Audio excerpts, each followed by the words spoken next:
Kita ngerti di tanah Jawa ini yang paling berani menentang penjajah Belanda kan santri. Itu masyhur. Santri itu bernama Ontowiryo. Pangeran Diponegoro. Iya, itu putranya Sultan Hamengkubuwono III, ibu dari Pacitan. Ontowiryo itu dulu kan mondok di Tegalsari, Jetis, Ponorogo. Menjadi santrinya Ki Haji Hasan Besari dan Ki Haji Nur Sodik. Kemudian mondok di Bagelen Purworejo, mengaji tafsir Jalalain kepada Ki Haji Baidowi, santren Bagelen Purworejo. Ngaji tafsir juga? Iya, tafsir Jalalain. Ki Haji Baidowi punya putra namanya Ki Haji Hasan Muhibat. Salah satu keturunan Ki Haji Hasan Muhibat hari ini menjadi Menteri Perhubungan, Bapak Insinyur Budi Karya Sumadi. Itu sejarah. Ontowiryo mengaji ilmu tarekat tasawuf kepada Ki Haji Taftazani Kartosuro. Ontowiryo pun mengaji ilmu hikmah, ilmu kanuragan kepada Ki Haji Nur Muhammad Ngadiwongso Salaman Magelang. Ilmu kanuragan itu kalau menurut Banser sejenis nguntal godri gitu loh. Ampuh ya, pering petuk segala itu, kayu stegi gitu sebagainya. Itu enten ilmu ini gitu. Ya ada itu. Ini Ontowiryo ini namanya oleh pemerintah dijadikan nama kampus negeri di Kota Semarang, di Tembalang dan Bleburan. Iya itu. Bahkan oleh pemerintah Ontowiryo namanya dijadikan nama Kodam Jawa Tengah dan Yogyakarta. Ontowiryo terkenal dengan nama Pangeran Diponegoro. Itu nama aslinya Ontowiryo, nama kiainya Abdul Hamid, nama masyhurnya Diponegoro.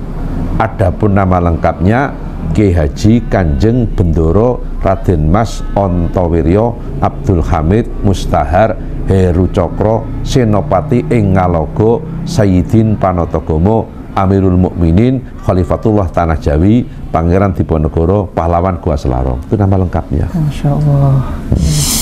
Panjang gitu. Iya. Ontowiryo wafat dan dimakamkan di Ujung Pandang, Makassar. Dekat Pantai Losari. Konon Pantai Losari itu pantai bertemunya Daeng Lala dan Elvi Sukaisi. Di sana ya, iya. Ketemu di situ untuk memadu janji. Tapi akhirnya Daeng Lala ingkar janji, pindah ke tanah Jawa. Elvi Sukaisi menangis, meraung-raung kesakitan karena ditinggal oleh Daeng Lala. Itu kan cuma lagu, judulnya Sumpah Benang Mas loh. Itu. Iya. Itu. Berkait Pangeran Diponegoro, Pak Yai. Ya. Ini kan terkenal juga beliau itu punya warisan katanya. Ada 3 warisan penting yang dikenal oleh masyarakat. Nah itu sebenarnya warisannya apa saja, Pak Yai? Ketika saya menengok kamarnya Pangeran Diponegoro di kantor ex-Karsidenan Kedu di Magelang, sekarang namanya Bakor Wildoa Jateng, dekat bekas kantor BPKRI pertama.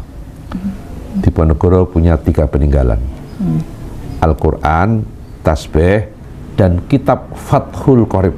Itu 3. Ada Fathul Qorib juga? Iya. Pertama Al-Quran. Kenapa Al-Quran? Beliau seorang Muslim.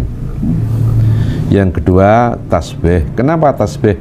Beliau ahli zikir, bahkan tarekat. Profesor Salim Said, guru besar ilmu pertahanan di Jakarta, mengatakan Diponegoro tokoh tarekoh. Habib Lutfi bin Ali bin Yahya Pekalongan, One Team Press, mengatakan Diponegoro tarekohnya double, ya Qadiriyah, ya Syatoriyah.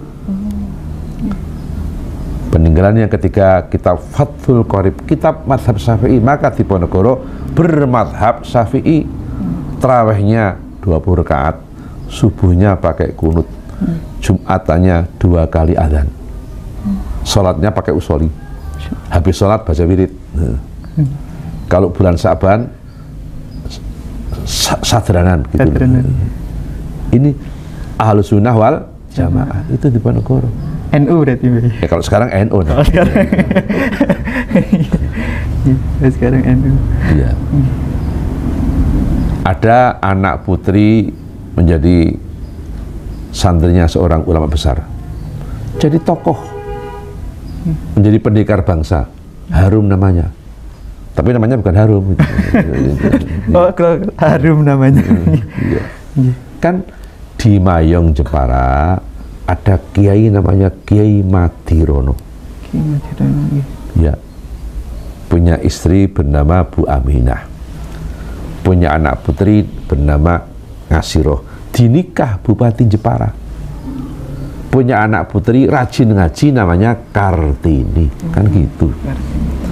Kartini mengaji Al-Quran, bahkan mengaji tafsir bahasa Jawa kepada Kiai Soleh Darat Semarang yang makamnya ada di Berkuto. Kan Kiai Soleh berasal dari Jepara, dari Mayong sana. Gitu. Bahkan ketika Kartini diajari tafsir berbahasa Jawa oleh Kiai Haji Soleh Darat Semarang, kan ada dialog antara Kartini dengan Kiai Soleh. Kiai, tadi Kiai mengajari aku tafsir berbahasa Jawa. Kiai, hati saya tentram Kiai. Tolong Kiai tafsirkan Al-Quran seluruhnya ke dalam bahasa Jawa, biar untuk pedoman teman-teman kami putri-putri tanah Jawa. Waktu itu Kartini tidak mengatakan putri Indonesia. Kenapa?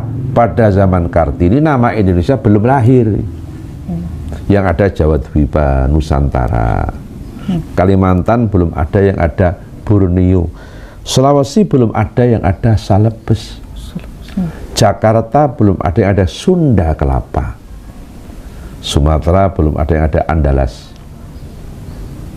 Ini sejarah. Ini. Terus Kiai Soleh mengatakan, Kartini, menafsiri Al-Quran itu nggak gampang. Tidak sembarang orang diperbolehkan menafsiri Al-Quran.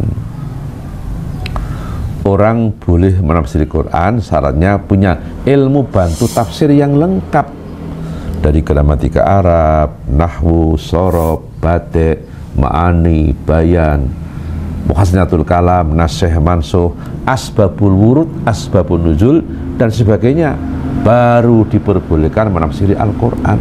Kiai Soleh bilang begitu. Terus Kartini bilang, Kiai, saya punya usul sama Kiai menafsiri Al-Quran pakai bahasa Jawa. Kiai, saya punya keyakinan semua ilmu sudah Kiai miliki. Kartini bilang begitu. Akhirnya Kiai Soleh menundukkan kepala, mencucurkan air mata, menangis Kiai Soleh. Kok ada anak putri yang kayak gini cerdasnya, usul bikin tafsir Al-Quran. Di saat yang lain Kartini dipanggil Kiai Soleh. Kiai Soleh bilang, Kartini, doakan saja mudah-mudahan saya bisa menafsir Al-Quran 30 juz pakai bahasa Jawa. Dimulailah penafsiran Al-Quran ke dalam bahasa Jawa. Baru selesai 13 juz. Dicetak pertama di Singapura dengan judul Faidur Rahman fi Tafsiri Ayatil Quran, karya Kiai Soleh Darat Semarang, usul Raden Ajeng Kartini. Ada tulisan usulnya loh. Ya. Maka ketika Kartini melangsungkan pernikahan, Kiai Soleh datang bawa kado. Kadonya tafsir Al-Quran berbahasa Jawa 13 juz. Ini yang dipelajari Kartini. Cuma sejarah semacam ini jarang diterangkan di bangku sekolah. Yang diterangkan cuma habis gelap terbitlah terang. Untung terang juga kalau hujan. Mendung.